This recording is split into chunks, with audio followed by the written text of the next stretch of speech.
जय माँ पार्वती। आज हम आपके लिए लेकर आए हैं हरियाली तीज व्रत कथा।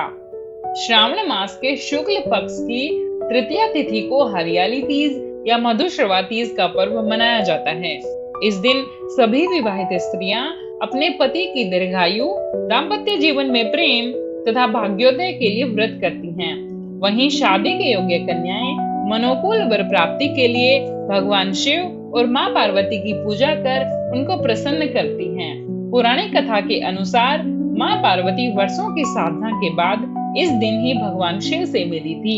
देवी पार्वती की तपस्या से भगवान शिव प्रसन्न हुए थे और इसी दिन ही माता पार्वती को उनके पूर्व जन्म की कथा भी उन्होंने सुनाई थी। मान्यता है कि माँ पार्वती ने भगवान शिव को पति के रूप में पाने के लिए 107 बार जन्म लिया था, लेकिन उन्हें महादेव नहीं मिले। जब 108वीं बार जन्म लिया तो उन्होंने भगवान शिव को पाने के लिए कठोर तपस्या की। ऐसा माना जाता है कि श्रावण मास के शुक्ल पक्ष की तृतीया तिथि पर ही भगवान शिव माँ पार्वती की तपस्या से प्रसन्न हुए थे और उन्हें दर्शन दिए थे। शिव पुराण के अनुसार भगवान शिव माता पार्वती को उनका पूर्व जन्म याद दिलाते हुए कहते हैं कि हे पार्वती, तुमने मुझे पति के रूप में पाने के लिए वर्षों तक कठोर तप किया, अन्न और जल का भी त्याग कर दिया और सर्दी, गर्मी, बरसात जैसे मौसम की भी कोई फिक्र तुमने नहीं की। उसके बाद तुम्हें वर के रूप में मैं प्राप्त हुआ। महादेव कथा सुनाते हुए कहते हैं कि हे पार्वती, बहुत समय पहले तुमने हिमालय पर मुझे पति के रूप में पाने के लिए घोर तप किया था।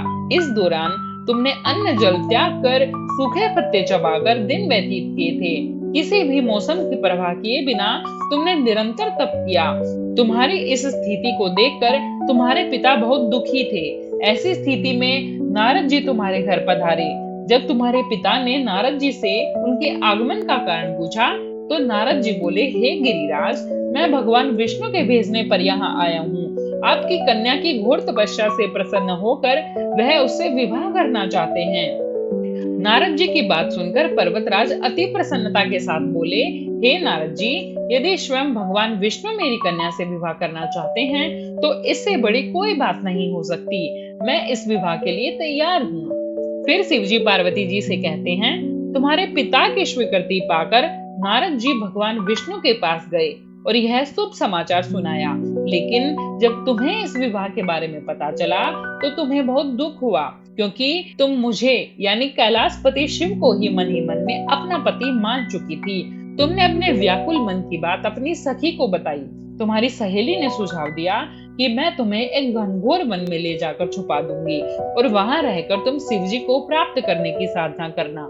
इसके बाद तुम्हारे पिता तुम्हें घर में न पाकर बड़े चिंतित और दुखी हुए।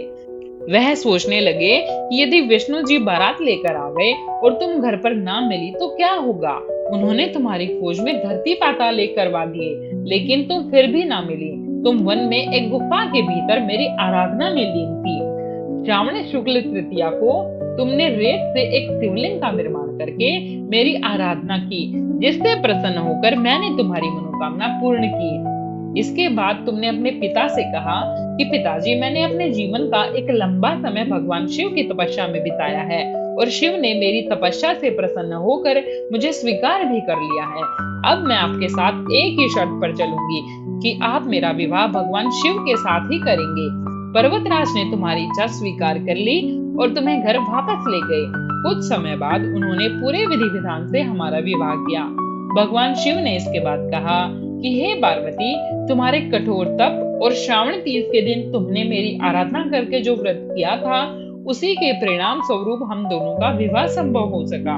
अंत में शिव जी कहते हैं कि जो भी महिला श्रावणी तीज पर व्रत रखेगी, विधि विधान से पूजा करेगी, तुम्हारी इस कथा का पाठ सुनेगी या पढ़ेगी या दूसरों को सुनाएगी, उसके वैवाहिक जीवन के सारे संकट दूर होंगे, उसे तुम्हारी तरह अचल सुहाग प्राप्त होगा और उसकी मनोकामना मैं अवश्य ही पूरी करूंगा। जय माँ पार्वती।